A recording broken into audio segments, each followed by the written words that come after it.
Salman Rushdie's book in 1989, roughly. And secondly, it was after 9/11.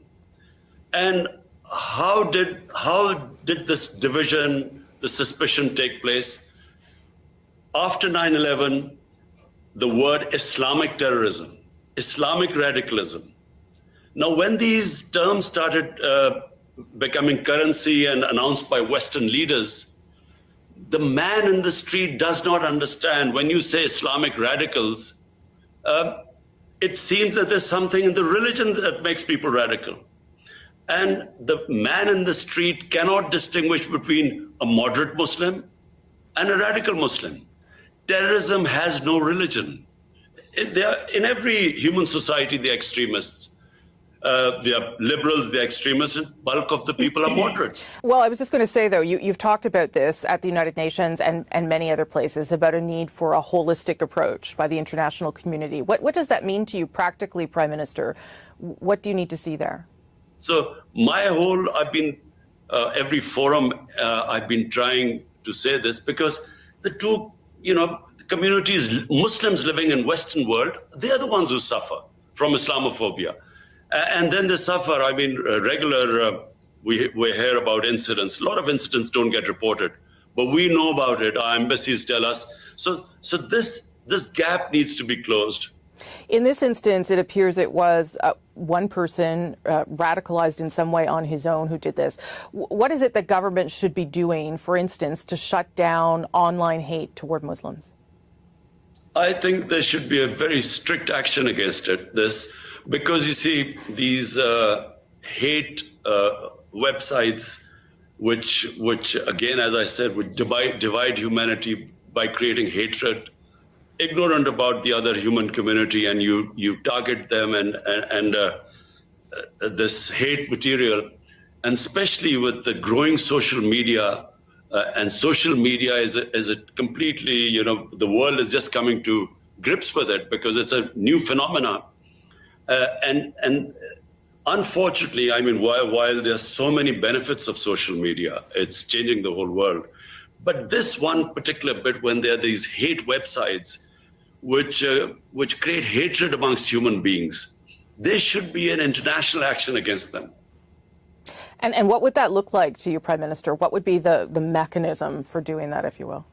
Whenever the international community, and by that I mean the world community, the world leaders, whenever they decide upon taking action, this will be dealt with. The problem is at the moment there is not enough motivation. Some international leaders or leaders in the Western countries actually don't understand this phenomena. They too think that the Muslims are these weird people who have these weird customs and they need to be put in place. So it just needs to be brought together, and there has to be understanding, and this can be promoted by world leaders. Do you plan to reach out to Justin Trudeau to have a conversation about this? Yes, I will. I've had previous conversations with Justin Trudeau as well, and I have to say we mostly agree with most things. You may be aware, too, of a law in the province of Quebec here that bans public servants, teachers, judges, and others from wearing visible religious symbols, which obviously affects Muslims who wear the hijab, for instance. Quebec says this is a law about secularism. What do you make of that kind of law existing in Canada? I find this, secular extremism. It really is against, you see, the whole idea behind secularism is liberalism. You want humans to basically, be free to express the way they want to be, as long as it doesn't cause pain and hurt to other human beings. That's how I understand what liberalism is. So if someone covers their hair, their head, why has it become such a big issue? And I feel this is just a symptom. The main reason behind this becoming such a big issue is because of the way Islam is perceived. And that's why that understanding has to take place. And I also say one thing, Rosemary, that Muslim world also must, heads of Muslim states must be able to present their cases in world forums like the United Nations and the European Union. so to improve this understanding. And I actually do, people objecting to hijab or, sometimes, people with beards, although beards are now becoming very trendy, although shorter ones.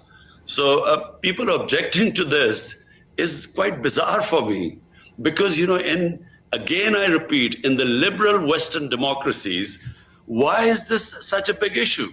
Unless the reason behind it is that there's actually fear of the other. There's a suspicion. They actually do believe that there's something in Islam that leads to radicalism and to extremism and to terrorism.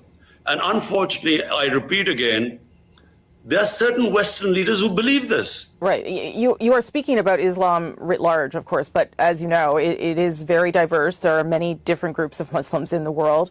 You have previously said, sir, that you are not aware of events happening in Xinjiang province in China. Canada's parliament has said what's happening to the Muslim minority Uyghurs there is a genocide. Why do you not advocate for those Muslims as you do for Muslims elsewhere?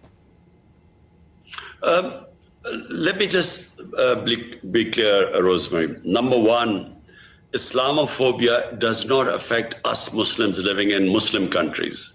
It only affects Muslims in Western countries. And because I know and spend time in Western society, I understand what they go through. So that's why I raise my voice. Now, as for what is the situation of Muslims all over the world, just look at the situation from Libya, come to Syria, to Iraq, to Afghanistan, to Somalia. So there is a serious political problem in the Muslim world and suffering. Yeah, I understand that, Prime Minister.